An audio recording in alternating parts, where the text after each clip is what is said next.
Kenapa orang bisa pelit ya Ustazah? Asyaitan ya'idukumul faqra wa ya'murukum bil fahsya wallahu ya'idukum minhu maghfiratan wa fadla. Setan suka ngejanji-janjiin kefakiran. Jadi setan suka menakut-nakutkan orang dengan kefakiran. Jadi itu kalau pelit tuh itu emang dari setan tuh teman-teman saya sekalian. Setan ngebisikin gitu kan. Kalau kamu kasih sama dia nanti buat kamunya mana? Kalau kamu ngasih sama dia banyakan, nanti kamu gak bisa beli kerudungan baru yang warnanya biru.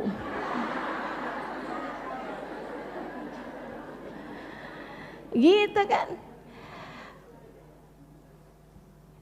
Itu yang suka dikerjain sama setan. Nakut-nakutin kita dengan kefakiran. Allah udah sebutkan tuh dalam Al-Quran. Syaitan ya'idukumul faqra. Setan suka menakut-nakuti kita dengan kefakiran. Oh, kalau ini nanti kita susah, kalau kita kasih nanti kita susah. Padahal itu aja tuh yang diini nama setan tuh. Ditakut-takutinya kita dengan kefakiran. Kita harus menabung untuk 10 tahun ke depan. Kita harus menabung untuk setahun 2 tahun ke depan. Kita nggak tahu apa yang akan terjadi ke depan. Nggak mikirin juga gitu kan, kita nggak tahu apa yang akan terjadi di dalam kuburan. Mestinya mikir gitu juga dong. Karena hidup 10 tahun ke depan belum tentu, tapi di dalam kuburan udah pasti. Satu hari nanti kamu akan masuk di dalamnya teman-teman. Nah itu jadi jangan pernah mau kehilangan saudara karena urusan apapun. Yang bisa diomongin yang baik-baik. Bicaralah yang enak sama saudara, diskusi yang enak sama saudara. Kalau yang berpaling adalah hati orang tua, nah ini jangan sampai. Hati orang tua berpaling darimu, jangan sampai. Silahkan lakukan segala macam cara, andai dengan kehilangan apapun yang kamu punya. Saudaraku sekalian, jika kamu kehilangan senyum orang tuamu karena mereka tidak ridho padamu atas perbuatanmu, saya sarankan padamu untuk berusaha mendapatkan senyumnya kembali meski andai dengan mengeluarkan seluruh harta yang kamu miliki. Kenapa? Sebab Allah telah menjadikan keridhaan Allah ada pada keridhaan orang tuamu. Dan murka Allah pun Allah letakkan pada kemurkaan orang tuamu. Ustazah, tapi orang tua saya tuh bukan orang tua soleh, enggak soleha Ustazah, ibu saya enggak soleha Ustazah. Dia banyak minta sama saya Ustazah, dia banyak nuntut sama saya Ustazah. Misalnya, dia suka banding-bandingin saya sama saudara yang lain Ustazah, misalnya gitu. Bu, Kak, Dek, Nah, hidup ini sepaket. Kamu gak bisa milih dari orang tua mana kamu lahir. Kamu gak bisa. Dulunya di orang tua saya, tapi udah saya tuker tambah sama yang lain.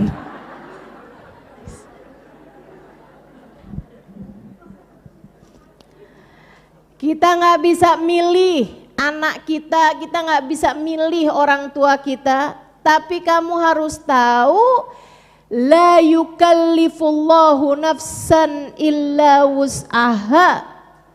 Allah tidak akan memberi ujian kepada siapapun di luar batas kemampuannya.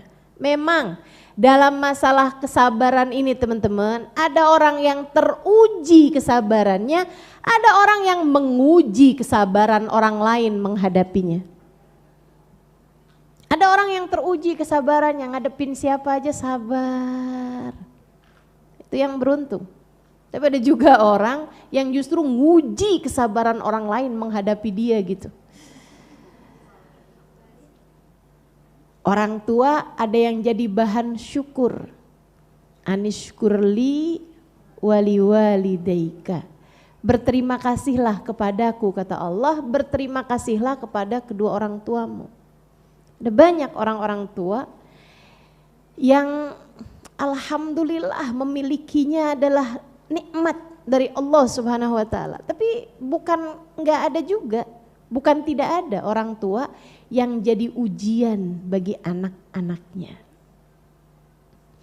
Orang tua yang keras, orang tua yang kasar, orang tua yang suka membanding-bandingkan, orang tua yang begini begitu. Jadi ujian bagi anak-anaknya. Jika kamu adalah orang tua, jangan sampai kamu menjadi orang tua yang jadi ujian bagi anak-anakmu menghadapi dirimu. Jangan sampai begitu. Mudah-mudahan kamu jadi orang tua yang menjadi alasan anak semakin bersyukur kepada Allah Subhanahu wa taala karena memilikimu. Ya Allah, makasih saya punya orang tua begitu, makasih ya Allah. Jadi kalau kamu punya orang tua yang gak baik, gak soleh, gak solehah gitu, gak takwa sama Allah misalnya gitu, itu ujian yang Allah Subhanahu wa taala berikan dalam kehidupanmu untuk kamu terus belajar sabar. Di sanalah nilaimu di sisi Allah. Di sanalah nilaimu di sisi Allah Subhanahu wa taala. Jangan pernah biarkan hati orang tua berpaling darimu. Jangan biarkan hati orang tua berpaling darimu. Dek, Kak, Bu, penting untukmu mendapatkan keridhaan orang tuamu.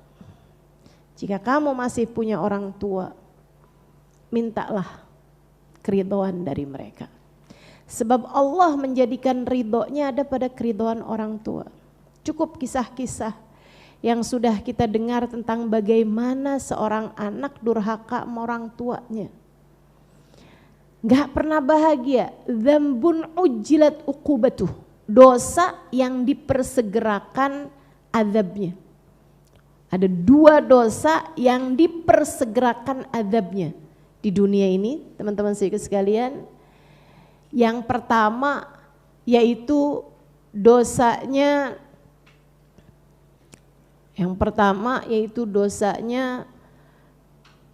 kezaliman, terutamanya kepada orang-orang soleh. Itu dipersegerakan tuh. Orang bunuh nabi, orang musuhin para wali, orang gak seneng sama orang soleh, orang gak seneng sama ulama gitu. Itu pasti itu azabnya tuh segera. Azabnya segera, teman-teman. Mau orang yang dibenci itu orang yang masih hidup, bahkan yang sudah meninggal dunia sekalipun. Kalau dia adalah kekasih Allah Subhanahu wa taala, hati-hati. Hati-hati. Itu dosa ujjilat uqubatuh. Azabnya, hukumannya dunia sebelum akhirat. Kata Allah dalam hadis qudsi yang disampaikan Nabi Muhammad, man adali waliyan faqad adantuhu bil harb. Siapa yang memusuhi kekasihku, dia sedang ngajak perang denganku. Siapa yang menang ngajak perang, diajak perang sama Allah. Habis-habisan tuh. Habis-habisan. Sengsara mulu hidupnya. Kalau kamu sampai memusuhi seseorang yang dicinta di sisi Allah Subhanahu wa taala dari para pejuang-pejuang dalam Islam, baik itu nabi, seorang waliullah misalnya, atau seorang ulama.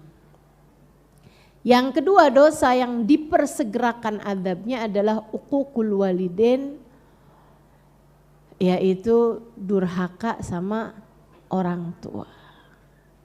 Demikian pula dengan kalau ada orang bakti sama orang tuanya, itu pasti dibahagiakan Allah. Bahkan jika dia orang yang tidak beriman sekalipun. Saya ulangi, anak yang bakti sama orang tua, yarhamukillah. Masih ada gak nih? Biar sekalian jawabnya. Sehingga sekalian, anak yang durhaka sama orang tua, itu pasti Allah Subhanahu wa taala akan susahin hidupnya. Dunia. Sebelum kalau dia nggak taubat disusahin sama Allah di akhirat. Dan orang yang bakti sama Allah Subhanahu wa taala, bakti kepada orang tuanya, Allah akan berikan balasannya dunia sebelum kelak di akhirat. Nah, kalau untuk urusan dunia, Allah akan kasih balasan kepada anak yang bakti sama orang tua jika bahkan dia bukan orang muslim sekalipun. Lihatin deh teman-teman. Ada orang-orang yang hidup di dunianya mapan, enak, bahagia gitu. Lihatin sama orang tuanya kayak gimana. Pasti tuh. Hormat, santun. Jika bahkan dia bukan orang muslim sekalipun. Nah, kalau urusan akhirat dia gak dapat balasan. Karena syaratnya surga itu syarat utamanya harus Islam, kan begitu? Harus beriman pada Allah Subhanahu wa taala gitu. Nah, tapi kalau urusan dunia tuh, kalau ada anak bakti sama orang tua, mau nggak percaya sama Allah sekalipun, Allah akan kasih kemapanan dalam kehidupan, kemudahan dalam berkehidupan, pasangan yang baik, yang gitu-gitu tuh, sama Allah dikasih. Kenapa gitu? Dia bakti sama orang tuanya. Sama orang muslim aja, sama Allah dikasih balasannya, apalagi sama kita.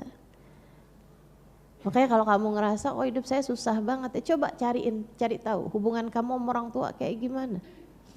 Sedikit sekalian saya muliakan penulis kitab Simtud Duror, Habibana Ali Habsyi. Beliau bilang, saya sewaktu ibu saya masih hidup, saya tidak menganggap diri saya punya uang. Uang saya semuanya adalah buat umi saya. Apapun yang dipengen mau umi saya, udah saya kasih. Saya nggak ngerasa saya punya uang. Selagi ibu saya masih hidup, semuanya adalah milik ibu saya. Dia bilang, jika andai saya nggak punya uang, terus ibu saya bawa saya ke pasar, kemudian bilang, siapa nih yang mau beli budak saya bakal ngakuin saya sebagai budak ibu saya. Saya mau dijual sekalipun nggak apa-apa mau ibu saya, dia bilang. Dari fahamnya beliau tentang hak terhadap orang tua.